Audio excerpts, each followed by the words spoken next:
Hello, my dear student. Now I am explaining the NCERT topic is photosynthesis. 10 minute में अपन photosynthesis revise करेंगे according to NCERT. चलिए start करते हैं। सबसे पहला टॉपिक ये दिया हुआ है फोटोसिंथेसिस में। ये मिस्टर कैल्विन का पिक्चर बना हुआ है। कैल्विन और बेसन दो साइंटिस्ट ने मिलकर डार्क रिएक्शन को एक्सप्लेन करा था, इसलिए इसको बोलते हैं केल्विन बेसन साइकिल। ये ध्यान रखिएगा। इन्होंने कार्बन 14 रेडियो आइसोटोप का यूज करा था और क्लोरेला एल्गी का यूज करा था, और इसके लिए इनको नोबेल प्राइज मिला था 1961 में। नेक्स्ट पेज पर आते हैं। फोटोसिंथेसिस, ये लाइन इंपॉर्टेंट है। Green plant carry out the photosynthesis. Photosynthesis एक फिजियोकेमिकल प्रोसेस है जो लाइट एनर्जी से हेल्प होता है। फिर फोटोसिंथेसिस के दो मुख्य रीजन है। पहला, ये प्राइमरी सोर्स ऑफ फूड है, और दूसरा ये ऑक्सीजन को रिलीज करता है एटमॉस्फेयर में। तो फोटोसिंथेसिस के दो इंपॉर्टेंट रीजन है। ठीक है। पहला तो ये फूड का सोर्स है, दूसरा ये ऑक्सीजन रिलीज करता है। नेक्स्ट पेज पे आते हैं। अब यहाँ पे ये एक्सपेरिमेंट दिए गए हैं। वेरीगेटेड लीफ, मतलब जो लीफ स्पॉटी होती है उनको बोलते हैं वेरीगेटेड लीफ, है ना। इन्होंने इन पे क्या लगाया, ब्लैक पेपर लगाया, तो देखा जहां जहां पर स्टार्च बनता है वो पार्ट ग्रीन था, और जहां जहां पर स्टार्च नहीं बनता है वो पार्ट ग्रीन नहीं है, क्योंकि वो पार्ट इन्होंने ढक दिया था ब्लैक पेपर से, है ना। नेक्स्ट पेज पे आते हैं। ये एक्सपेरिमेंट इंपॉर्टेंट है, इसको मॉल का एक्सपेरिमेंट बोलते हैं मॉल का एक्सपेरिमेंट। ये एक्सपेरिमेंट ये बताता है कि CO2 जो है नेसेसरी है फॉर द फोटोसिंथेसिस। इसमें इन्होंने KOH का सोल्यूशन लिया था। ये KOH क्या करेगा, CO2 को एब्जॉर्ब कर लेगा। इसको हाफ लीफ एक्सपेरिमेंट बोलते हैं, ठीक है ना। Expose part of the leaf tested positive for the starch. जो पार्ट एक्सपोज उसमें स्टार्च मिलेगा। This so that CO2 was required for the photosynthesis. तो पूछेगा कि किस एक्सपेरिमेंट से प्रूफ होता है कि CO2 फोटोसिंथेसिस के लिए जरूरी है, तो आएगा हाफ लीफ एक्सपेरिमेंट या फिर मॉल का एक्सपेरिमेंट। क्या आएगा, मॉल का एक्सपेरिमेंट, ठीक है ना। अब यहाँ पे हिस्ट्री में प्रिस्टले का सन इंपॉर्टेंट है। इन्होंने ऑक्सीजन की डिस्कवरी करी थी, है ना। इन्होंने जो प्लांट लिया तो प्लांट मिंट का था, ये ध्यान रखिएगा। नेक्स्ट पेज पे आते हैं, फिर इंजन हाउस आएंगे। इंजन हाउस ने बताया था सनलाइट जरूरी है प्लांट फोटोसिंथेसिस के लिए। इन्होंने एक्सपेरिमेंट एक्वेटिक प्लांट में करा था। ये आ सकता है स्टेटमेंट के फॉर्म में। एक्वेटिक जगह पे टेरेस्ट्रियल लिख देंगे। Indian house use the terrestrial plant, है ना। एक्वेटिक प्लांट लिया था तभी बबल निकल रहे थे, और बबल जो है वो ऑक्सीजन से रिच थे। नेक्स्ट पेज पे आते हैं। Green parts in the plant में ग्लूकोज बनता है ना। ये स्टार्च के फॉर्म में स्टोर्ड होता है। एंगलमैन ने सबसे पहले प्रिज्म डाल के स्पेक्ट्रम का एक्सपेरिमेंट करा था। इन्होंने एल्गी यूज करी थी, क्लेडोफोरा। बैक्टीरिया यूज करा था। बैक्टीरिया, ये line important, bacteria use to detect the site of O2 evolution. पूछेगा बैक्टीरिया का क्यों यूज करा गया था, ये पता करने के लिए कि ऑक्सीजन कहाँ निकलती है। क्लियर हो गया। और सबसे ज्यादा ऑक्सीजन कहाँ इकट्ठा हो रही थी, ब्लू एंड रेड रीजन में। इसको बोलते हैं action spectrum. It is the first action spectrum of the photosynthesis. सबसे पहला एक्सन स्पेक्ट्रम एंगलमैन ने करा था। नेक्स्ट पेज पे आते हैं, है ना। यहाँ पे कोई इतना इंपॉर्टेंट नहीं है। ये वाला पार्ट इंपॉर्टेंट, माइलस्टोन एक्सपेरिमेंट। इसको वॉन नील ने करा था। इन्होंने पर्पल और ग्रीन बैक्टीरिया लिए थे, और ये डेमोन्स्ट्रेट करके बताया था कि जो हाइड्रोजन का सोर्स है वो सुटेबल ऑक्सीडाइज कंपाउंड है ना। कार्बन डाइऑक्साइड को रिड्यूस करने के लिए हाइड्रोजन ऑक्सीडाइज कंपाउंड से आती है। इन्होंने ये बताया था ऑक्सी हाइड्रोजन आती है, ऑक्सीजन इवॉल्व होती, ये नहीं बताया था, ये ध्यान रखिएगा। जैसे ग्रीन प्लांट में H2 होता है, इसका हाइड्रोजन, ग्रीन प्लांट में H2 हाइड्रोजन डोनर है, ध्यान रखना। इन्होंने ये नहीं बताया था ऑक्सीजन रिलीज होती है, किनने, वॉन नील ने। ऐसे इन्होंने बताया बैक्टीरिया में H2S हाइड्रोजन डोनर है ना। सल्फर नहीं बताया था। पर्पल और ग्रीन बैक्टीरिया में हाइड्रोजन डोनर कौन है, H2S। ग्रीन प्लांट में कौन, H2O, ध्यान रखना। वॉन नील बोले तो वॉन नील ने ये बताया था H2O में हाइड्रोजन जो है, हाइड्रोजन डोनर H2 है। ऑक्सीजन रिलीज का इन्होंने एक्सप्लेन नहीं करा था। ऑक्सीजन इवॉल्व करते हैं ग्रीन प्लांट से, ये H2O से आती है। इसको प्रूव करा था रूबेन एंड कामेन ने, ये आपके एनसीईआरटी में नहीं दिया, रूबेन एंड कार्बन ने यूज करा था। इन्होंने ऑक्सीजन 18 आइसोटोप लिया था, ये लिखा हुआ है देखो, रेडियो आइसोटोप का यूज करा था। ठीक है, तो ये बाद में कंफर्म करा था कि O2 release from the water, है ना, using the radio isotope technique. वो रेडियो आइसोटोप क्या था, O18, है ना। फोटोसिंथेसिस सिंगल स्टेप प्रोसेस नहीं है, मल्टी स्टेप प्रोसेस है, ये भी लाइन इंपॉर्टेंट है। नेक्स्ट पेज पे आइए, है ना। अब इन्होंने बोला है कि जो क्लोरोप्लास्ट होता है वो मीजोफिल सेल में होता है। ये लार्ज नंबर ऑफ क्लोरोप्लास्ट होते हैं, लार्ज साइज नहीं। यहाँ पे क्या लिखा है, लार्ज नंबर, ठीक है ना। और क्लोरोप्लास्ट सनलाइट के अकॉर्डिंग अपने आप को अरेंज करते रहते हैं, जिससे ज्यादा से ज्यादा सनलाइट को रिसीव कर सके। क्लियर हो गया। नेक्स्ट पेज पे आते हैं। क्लोरोप्लास्ट में मेम्ब्रेन सिस्टम होता है, जिसमें ग्रैना होता है, स्टोमा लेमली होती है, और मैट्रिक्स स्टोमा, ये तीनों मिलके मेम्ब्रेन सिस्टम बनाते हैं। क्लोरोप्लास्ट के अंदर लेबर डिवीजन मिलता है, जो एक लाइट रिएक्शन बताता है, दूसरा डार्क रिएक्शन बताता है। अब यहाँ ये इंपॉर्टेंट है कि dark reaction not directly depend on the light, but are depend on the product of the light reaction. ध्यान रखना, डार्क रिएक्शन लाइट पे डिपेंड नहीं है, बट उसके प्रोडक्ट पर डिपेंड है। इन्होंने लास्ट में लिखा है डार्कनेस और they are not light dependent, ये लाइन कई बार आएगी। डार्क रिएक्शन लाइट रिएक्शन के प्रोडक्ट पर डिपेंड है, लाइट पर डिपेंड नहीं है। अब ये पॉइंट इंपॉर्टेंट, क्रोमेटोग्राफी एक्सपेरिमेंट करते हैं लीफ पिगमेंट को अलग करने के लिए। तो लीफ का जो ग्रीन कलर होता है, लिखा है ना, not due to the single pigment. यहाँ पे चार पिगमेंट मिलके इंपॉर्टेंट है, चार पिगमेंट मिलके कलर देते हैं। जैसे क्लोरोफिल ए देता है ब्राइट ब्लू, ये मैचिंग द कॉलम में आ सकता है। क्लोरोफिल बी दे रहा है येलो कलर, है ना। जेंथोफिल दे रहा है येलो कलर। कैटनॉइड दे रहा है yellow and yellow orange colour. तो ये सब मैचिंग द कॉलम बन जाएंगे, इसको जरूर देखिएगा। नेक्स्ट पेज पे आते हैं, है ना। अब ये बोल रहा है कि मैक्सिमम एब्जॉर्प्शन करता है क्लोरोफिल ए। सबसे ज्यादा लाइट एब्जॉर्ब किसके थ्रू होती है, क्लोरोफिल ए के थ्रू। कहाँ पे होती है, ब्लू और रेड रीजन में। ब्लू और रेड रीजन में सबसे ज्यादा लाइट कौन एब्जॉर्ब करता है, क्लोरोफिल ए। इसलिए ये सबसे ज्यादा फोटोसिंथेसिस का रेट शो करता है, इसलिए बोला गया chlorophyll A is the chief pigment. ये सारी लाइन इंपॉर्टेंट है। नेक्स्ट पेज पे आते हैं। अब ये डायग्राम देखिए, ये है अपना 400 की लेंथ, ये है 500, ये है 600 और ये है 700। इस ग्राफ से दिख रहा है। तो ये 400 500 के बीच में मैक्सिमम पीक किसका है, क्लोरोफिल बी का। ध्यान रखना, 400 500 में मैक्सिमम पीक क्लोरोफिल बी का है, सेकेंड पीक क्लोरोफिल ए का है। कैटनॉइड की रेंज ज्यादा है, कैटनॉइड की रेंज सबसे ज्यादा है।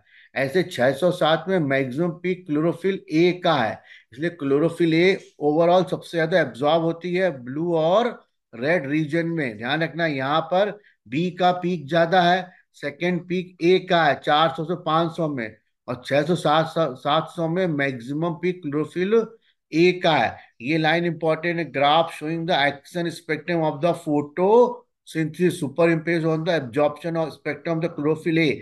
ये लाइन अक्सर देते हैं, यहाँ स्पेक्ट्रम की जगह लिख देते हैं एब्जॉर्प्शन, और एब्जॉर्प्शन स्पेक्ट्रम की जगह लिख देते हैं एक्शन। ये चेंज कर देते हैं, एक्शन जगह लिख देंगे एब्जॉर्प्शन स्पेक्ट्रम, और यहाँ लिख देंगे एक्शन स्पेक्ट्रम, और फिर पूछेंगे स्टेटमेंट सही है या गलत है। तो ध्यान रखना, ग्राफ तीसरा ये शो करता है एक्शन स्पेक्ट्रम सुपर इम्पोज हो रहा है एब्जॉर्प्शन पर, इसका उल्टा नहीं है। ये लाइन इंपॉर्टेंट है, स्टेटमेंट के फॉर्म में आ सकती है। नेक्स्ट पेज पे आइए, है ना। अब मोस्ट ऑफ द फोटोसिंथेसिस कहाँ होता है, ब्लू और रेड रीजन में। ये जो ग्राफ शो करता है और स्पेक्ट्रम भी शो करता है। पिगमेंट क्लोरोफिल, मेजर पिगमेंट तो क्लोरोफिल हो गया, ए हो गया, मेजर पिगमेंट तो क्लोरोफिल ए हो गया, है ना। अदर पिगमेंट कौन से हैं, क्लोरोफिल बी, जेंथोफिल और कैटनॉइड। इनको हम बोलते हैं एक्सेसरी पिगमेंट। क्या बोलते हैं, एक्सेसरी पिगमेंट। और इसमें जो कैटनॉइड पिगमेंट है, ये क्लोरोफिल को प्रोटेक्ट करता है, क्लोरोफिल ए को बचाता है किससे, फोटो ऑक्सीडेशन से। ये भी इंपॉर्टेंट है, कैरेटिनॉइड क्लोरोफिल ए को फोटो ऑक्सीडेशन से बचाता है। कैसे बचाता है, कि वाटर मॉलिक्यूल से जो ऑक्सीजन निकलती है, उसको ओ को ये O2 में कन्वर्ट कर देता है, कौन, कैरेटिनॉइड। इसलिए ये ऑक्सीडाइज नहीं हो पाता। नेक्स्ट पेज पे आते हैं। लाइट रिएक्शन को हम क्या बोलते हैं, फोटो केमिकल फेज। तो सवाल बनेगा लाइट रिएक्शन इंक्लूड है ना। तो पहला आएगा light absorption, water splitting, oxygen release और formation of ATP and NADH. या पूछेगा फोटो केमिकल फेस में क्या क्या इंक्लूड है। Light absorption, water splitting, oxygen निकलना और एटीपी और एनएडीएच का बनना। ये दोनों क्या इंटरमीडिएट हैं। लाइट हार्वेस्ट सिस्टम बोलते हैं एलएचसी, है ना। तो फोटो सिस्टम फर्स्ट और सेकंड जो है इसके डिस्कवरी पे नाम दिया गया है। फोटो सिस्टम फर्स्ट पहले डिस्कवर्ड हुआ था और सेकंड बाद में, इस बेसिस पर नाम दिया गया है। नेक्स्ट पेज पे आते हैं। एलएससी में एक made up of hundreds of pigment molecule जो प्रोटीन से बाइंड होते हैं। अब यहाँ पे वो लिपिड लिख सकता है। अंटीना एलएससी हो गया। Single chlorophyll molecule form the reaction centre. Reaction centre हमेशा क्लोरोफिल ए का बना होता है। फोटो सिस्टम फर्स्ट का रिएक्शन सेंटर P700 है और फोटो सिस्टम सेकंड का रिएक्शन सेंटर P680 है। नेक्स्ट पेज पे आते हैं। रिएक्शन सेंटर हमेशा क्लोरोफिल ए का बना होगा। या तो 680 एब्जॉर्ब करेगा या 700। अब ये जो डायग्राम देख रहे हैं यहाँ पे अपहिल और डाउनहिल वर्ड आता है। तो यहाँ पे भी अपहिल आएगा, यहाँ पे अपहिल आएगा, केवल इधर डाउनहिल आएगा। ध्यान रखना। साइटोक्रोम या ईटीएस में जाओगे तो डाउनहिल, और जब एनएडीपी में जाओगे तो डाउनहिल। ईटीएस में जाएंगे तो डाउनहिल बोलना है और एनएडीपी पे जाएंगे तब डाउनहिल बोलना है। बाकी हर जगह अप हिल बोलना, हर जगह क्या बोलना है, अप हिल, है ना। The movement of electron is down hill in term of oxidation reduction. तो ये ऑक्सीजन रिडक्शन क्या है, इलेक्ट्रॉन ट्रांसपोर्ट सिस्टम। मैंने क्या बोला है, साइटोक्रोम में और एनएडीपी में डाउन हिल बोलना है, बाकी हर जगह पर अप हिल बोलना है। क्लियर हो गया। चलिए आगे चलते हैं, यहाँ तक कोई इंपॉर्टेंट नहीं है। आगे चलते हैं, है ना। ये ग्रेटर रिडॉक्स पोटेंशियल ये पूछ सकते हैं कि when they receive the red wavelength of 700 and are transfer to the another receptor molecule that has the greater. इसको लोअर कर सकते हैं स्टेटमेंट में कि इलेक्ट्रॉन जब निकलता है 700 से तो ग्रेटर रिडॉक्स पोटेंशियल पे जाएगा। तो यहाँ पे लोअर लिख सकते हैं स्टेटमेंट के फॉर्म में। नेक्स्ट पेज पे आते हैं, है ना। The electron they move grown uphill, यहाँ पे आ गया ना अपहिल, है ना। Starting from the PS second, जब भी निकलेगा इलेक्ट्रॉन, मैंने बोला था जब भी इलेक्ट्रॉन निकलेगा तो अपहिल। केवल ईटीएस और एनएडीएच में क्या बोलोगे, डाउन हिल। आ गया एनएडीपी में डाउन हिल और, है ना। अब इसको जेड स्कीम क्यों बोलते हैं भी पूछ सकते हैं। क्योंकि शेप इज फॉर्मेट, जब इलेक्ट्रॉन निकलता है तो जिग जैग शेप में जाता है, इसलिए इसको बोलते हैं जेड स्कीम। ध्यान रखिएगा। ऐसा रीजन पूछ सकते हैं, जब इलेक्ट्रॉन निकलता है तो जिग जैग शेप में ईटीएस से पास होता है और रिडॉक्स पोटेंशियल में इंटर करता है, इसलिए इसको जेड स्कीम बोलते हैं, है ना। स्प्लिटिंग ऑफ वाटर, है ना। Electrons available due to the splitting of the water. Water का टूटना एक इनडायरेक्ट प्रोसेस है। पहले इलेक्ट्रॉन निकलेगा फिर वाटर स्प्लिट होगा, उसमें दो प्रोटॉन होंगे और एक नेसेंट ऑक्सीजन निकलेगी।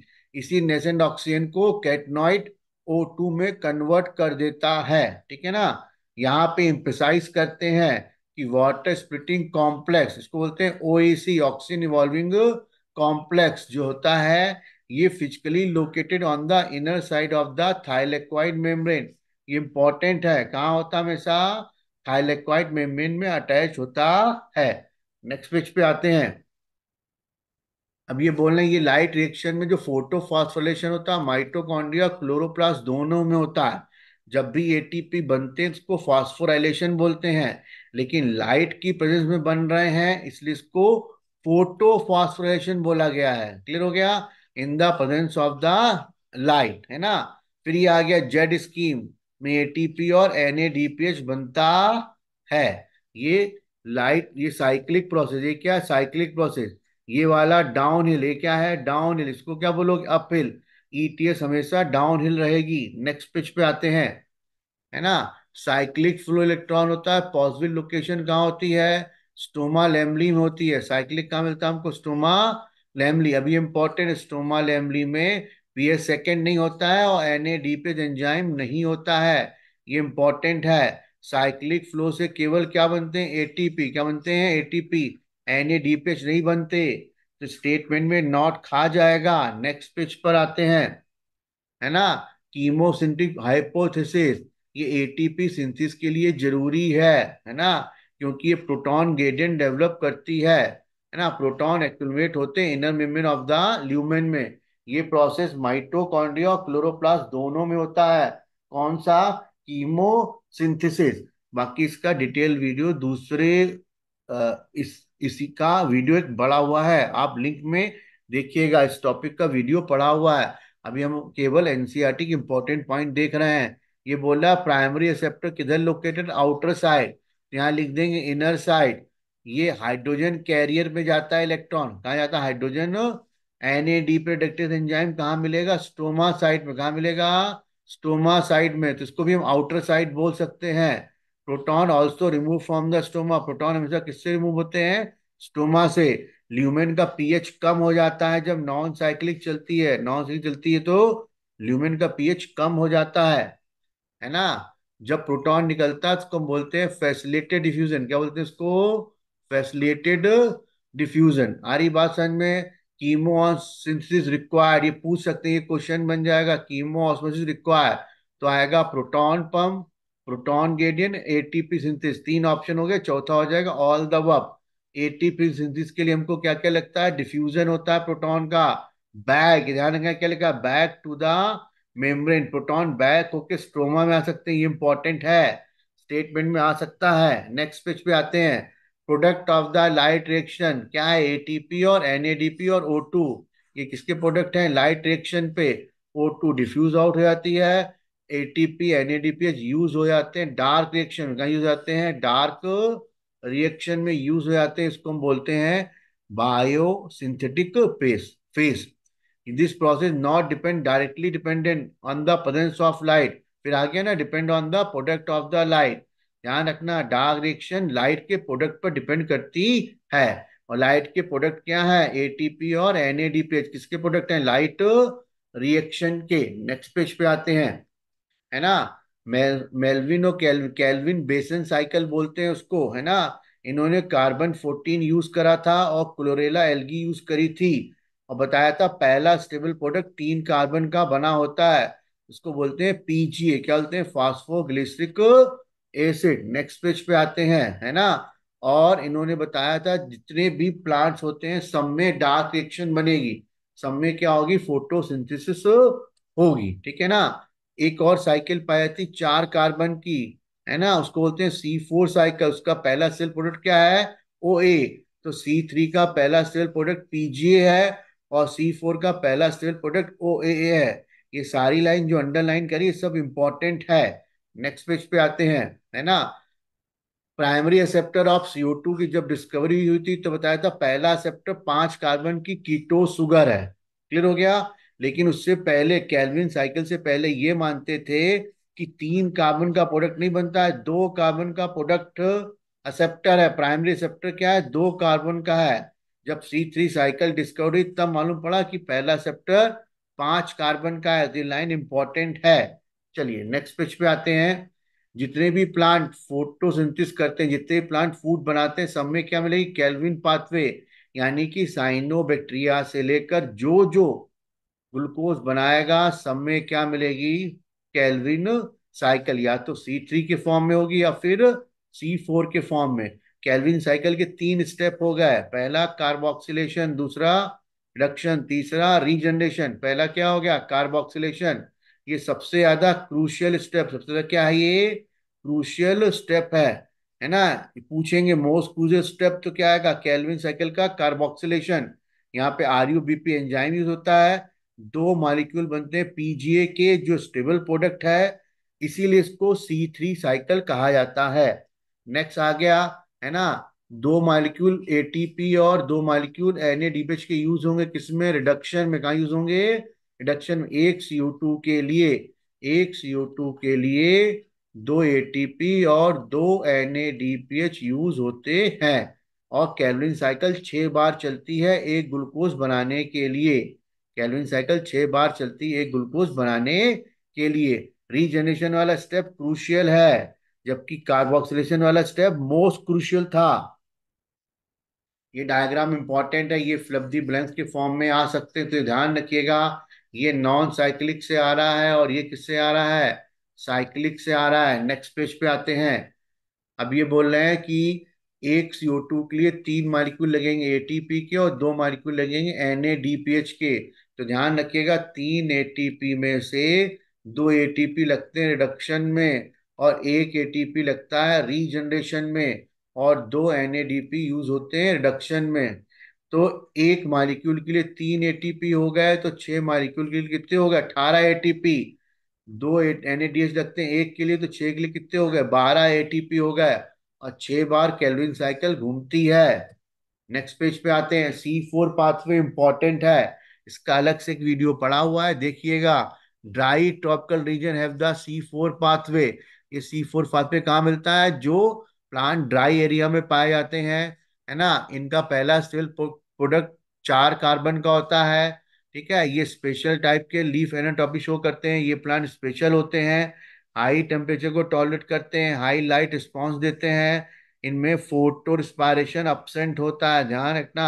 और इनमें प्रोडक्टिविटी भी क्या होती है? ज्यादा होती है ना। इन प्लांट में बंडल शीट में क्लोरोप्लास्ट पाए जाते हैं, इनको बोलते हैं क्रांच, है ना। और बंडल शीट सेवरल लेयर्स की होती है, ध्यान रखना। कैसी होती? कई लेयर्स की होती है। इनमें लार्ज नंबर ऑफ क्लोरोप्लास्ट है, लार्ज साइज नहीं, क्या आएगा? Large number. तो यहाँ साइज लिख देंगे। थिक वॉल्ड है और सुबेराइज्ड है, इसलिए से गैस एक्सचेंज नहीं होता है। टू गैस एक्सचेंज के लिए सुबराइज्ड है, कोई इंटरसेलर स्पेस नहीं है। C4 प्लांट मेज और सॉर्गम यानी मोनोकॉट में पाए जाते हैं, लेकिन वीट और राइस में अपसेंट होते हैं। एक्सेप्शन है, वीट और राइस में अपसेंट होते हैं। नेक्स्ट पेज पे आते हैं, है ना। इस पाथवे को हैच एंड स्लेग पाथवे बोलते हैं। ये 3 कार्बन से स्टार्ट होता है, उसको बोलते हैं फॉस्फेनॉल पायरुवेट। ये पहला इनका सेप्टर है, मीजोफिल सेल में मिलेगा। The enzyme responsible for PEP carboxylase are input, है ना। यहाँ मीजोफिल सेल में रुबिस्को नहीं होता, ध्यान रखना। यहाँ क्लोरोप्लास्ट 2 जगह पर है, मीजोफिल सेल और बंडल शीट। मीजोफिल सेल में रुबिस्को एंजाइम नहीं है। C4 एसिड बनेगा जो 4 कार्बन का OAA है। ये 4 कार्बन कंपाउंड जो है मैलिक एसिड के फॉर्म में मीजोफिल से निकल के ट्रांसपोर्ट होगा किसमें? बंडल शीट में। बंडल शीट में C4 साइकिल नहीं चलती है, क्या चलती है? C3 cycle. क्या चलती है? C3 cycle. क्लियर हो गया? तो मीजोफिल सेल में C4 और बंडल शीट में C3 साइकिल चलती है। 3 carbon molecular transport back to the mesophyll cell, है ना। C4 कहाँ जाएगा? बंडल शीट में जाएगा। CO2 release the bundle sheath cell enter the C3 Calvin cycle, लिखा है ना। CO2 release in the bundle sheath cell enter the Calvin pathway. तो केल्विन पाथवे कहाँ चलता है? बंडल शीट के अंदर चलता है, ये ध्यान रखना। नेक्स्ट पेज पे आते हैं। ये डायग्राम इंपॉर्टेंट है, ये प्लाज्मोडेस्मा इंपॉर्टेंट है, ये मीजोफिल सेल है। बाइकार्बोनेट के फॉर्म में CO2 लेगा, ये भी इंपॉर्टेंट है। C3 एसिड हो गया PP, है ना। और C4 एसिड हो गया OAA ऑक्सलोएस्टिक एसिड। नेक्स्ट पेज पे आते हैं। कैल्विन पाथवे को हम C3 पाथवे बोलते हैं। ये C3 प्लांट और C4 प्लांट दोनों में पाया जाता है। नॉर्मल C3 प्लांट में पेप्केज एंजाइम नहीं होता है। C4 plant is does not take in the mesophyll cell but does so only the bundle sheet, है ना। कैल्विन पाथवे सिर्फ कहाँ मिलता है? बंडल शीट में मिलता है, मीजोफिल सेल में नहीं मिलता। फोटो रिस्पायरेशन, है ना, ये C3 और C4 के डिफरेंस को बताता है। नेक्स्ट पेज पे आते हैं। रूबिस्को एंजाइम जो होता है दोनों CO2 और O2 दोनों को एब्जॉर्ब करता है, और जब O2 को एब्जॉर्ब करेगा तो वो फोटो रिस्पायरेशन चालू करेगा, है ना। ये कम्पिटिटिव नेचर का है। अगर CO2 ज्यादा हुई तो CO2 से बाइंड होगा, O2 ज्यादा हुई तो O2 से बाइंड होगा, है ना। There is neither synthesis of photo respiration, ना तो शुगर बनती है ना ATP बनते हैं। तो कुल मिला के हार्मफुल प्रोसेस है। इसमें CO2 निकलती है, लेकिन ध्यान रखो बायोलॉजिकल फंक्शन इसका भी नॉट नोन, अभी भी नोन नहीं है, ये स्टेटमेंट में आ सकता है। नेक्स्ट पेज पे आते हैं। C4 प्लांट, है ना, ये दिख रहा है आपको C4 प्लांट्स।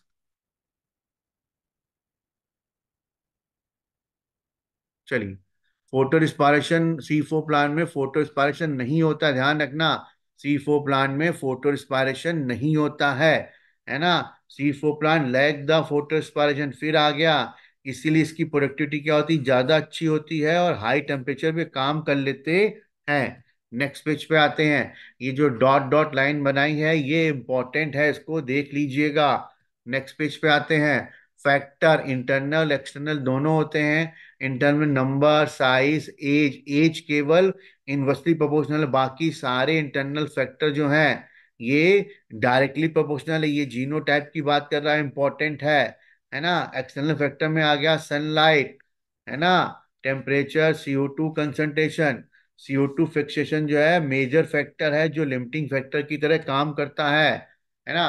तो लिमिटिंग फैक्टर को ब्लैकमैन ने दिया था, ये भी इंपॉर्टेंट है ना। ये जब कई फैक्टर इन्वॉल्व होते हैं तो लिमिटिंग फैक्टर डेवलप होता है। CO2 is the major limiting factor.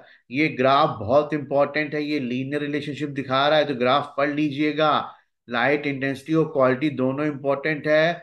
10% influence करता है ना। और शेड में ये लिमिटिंग फैक्टर से काम करता है लाइट। ये ग्राफ इंपॉर्टेंट है, इसका वीडियो पड़ा हुआ है, देख लीजिएगा। नेक्स्ट पेज पे आते हैं। अगर लाइट बहुत तेज हो जाती है तो क्लोरोप्लास्ट डिस्ट्रॉय होता है, इसको सोलराइजेशन बोलते हैं। CO2 वेरी एटमॉस्फेयर में अभी CO2 बहुत कम है, जो C3 प्लांट के लिए लिमिटिंग फैक्टर है। अगर ये 0.5 से ज्यादा हुई तो ये हम C4 प्लांट को ज्यादा नुकसान करेगी, C3 को कम, है ना। और इसमें ये सैचुरेशन लिमिट दी है C3 और C4 की, ये याद कर लीजिएगा, इंपॉर्टेंट है ना। आगे green house crop important, tomato and bell pepper भी इंपॉर्टेंट है। इधर आइए। डार्क रिएक्शन जो होती है वो एंजाइमेटिक और टेम्परेचर कंट्रोल होती है। लाइट रिएक्शन के ऊपर एंजाइम और टेम्परेचर का इन्फ्लुएंस कम पड़ता है, ध्यान रखिएगा, ये लाइन इंपॉर्टेंट है जो ग्रीन ग्रीन है। वाटर भी इंपॉर्टेंट है बट इनडायरेक्टली, अगर वाटर कम होगा तो स्टोमेटा क्लोज होंगे, जिससे CO2 कम होगी और प्रोडक्टिविटी कम हो जाएगी। क्लियर हो गया। मेटेलिक एक्टिव लीफ की क्या होगी, कम हो जाएगी, है ना। आपको वीडियो कैसा लगा जरूर बताएं। ओ